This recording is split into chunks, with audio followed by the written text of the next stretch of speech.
Today we're talking about 3 things I would tell my younger self about fitness. That I wish I knew, and that I would equip, to make even more progress. Now, number 1 is a concept called eat the frog. Now, what eat the frog is, it's when, imagine you're sat down at a dinner table with your family and you 100% mandatory, you have to eat a literal frog for dinner. Would you eat it at the start of your meal or would you eat it at the end of your meal? So if you're thinking you would eat it at the end, then congratulations, you've kind of already failed, because the point of this is you want to get the frog out of the way. You don't want it hanging over your head.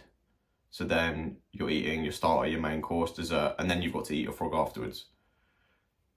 What you really want to be doing is getting it out of the way, eat it, it's not hanging over, you're not thinking about it, you can get the taste of the frog out of your mouth, and then you can get on with your dinner. So you can apply the same thing to your workouts.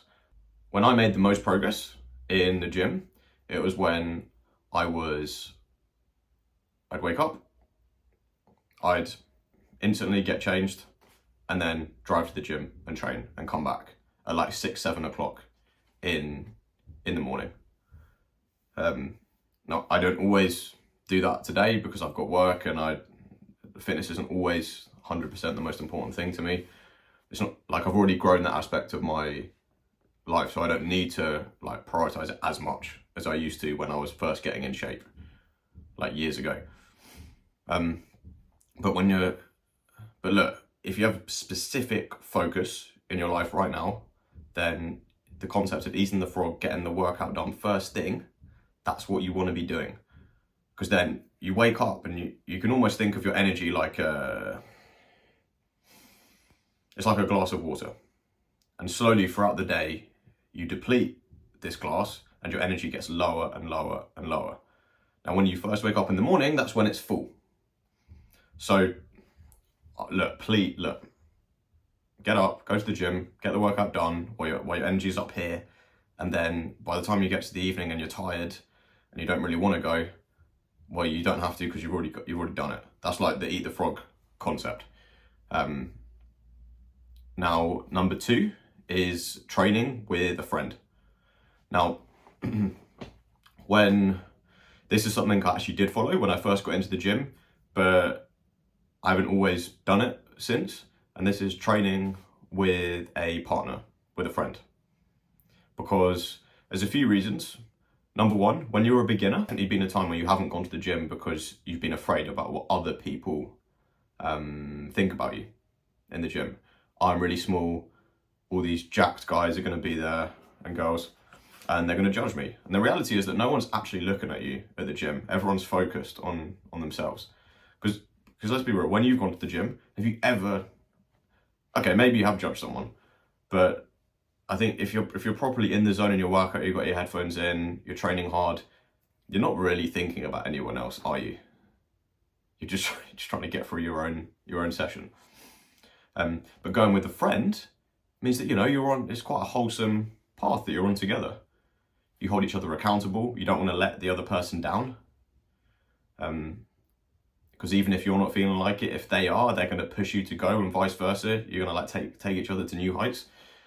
This really helped me when I started in the gym, 9-10 years ago now, and for the first 3 months, I trained with a partner religiously. That's when I first got my gym membership. It was actually my friends that convinced me to get a gym membership in the first place, like my 3 or 4 really closest friends. That's the only reason why I got into the gym in the first place. And they would push me to go with them. I didn't get into the gym on my own. It wasn't me. It wasn't like me being a disciplined person and wanted to improve myself. It was other people that got into it, and I just tagged along. It just highlights the importance of your environment, right? So if you do have someone that's at a similar stage to you in their fitness journey, go train together. One sec.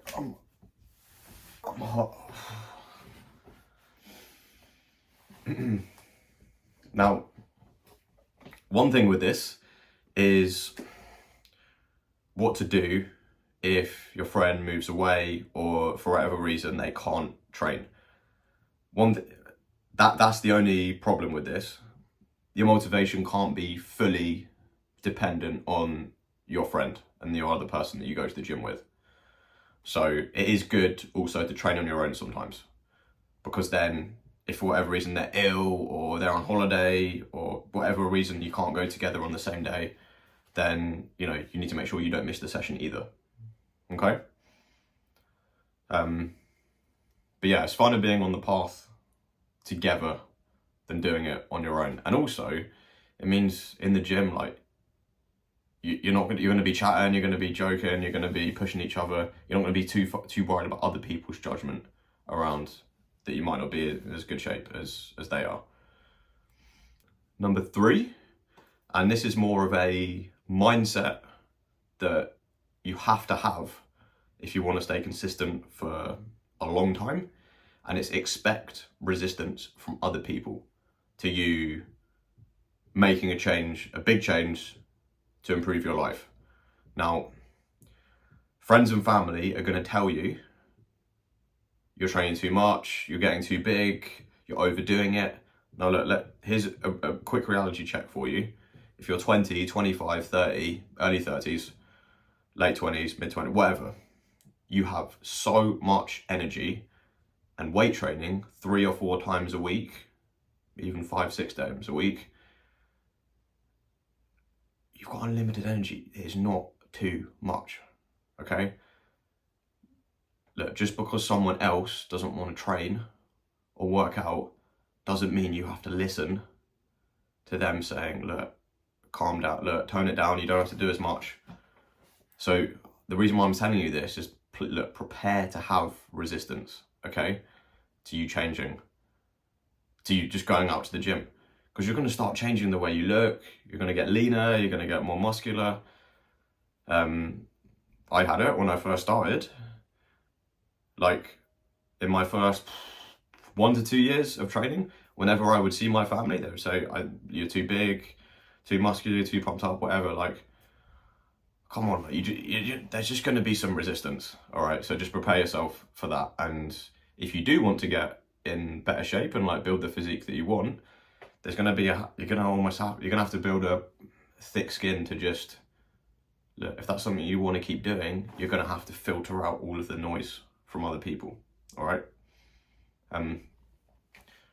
And well, the ironic thing is that once you get in really good shape, which only takes a year, 2 years, if you're consistent and do it properly, doesn't have to take 5, 6.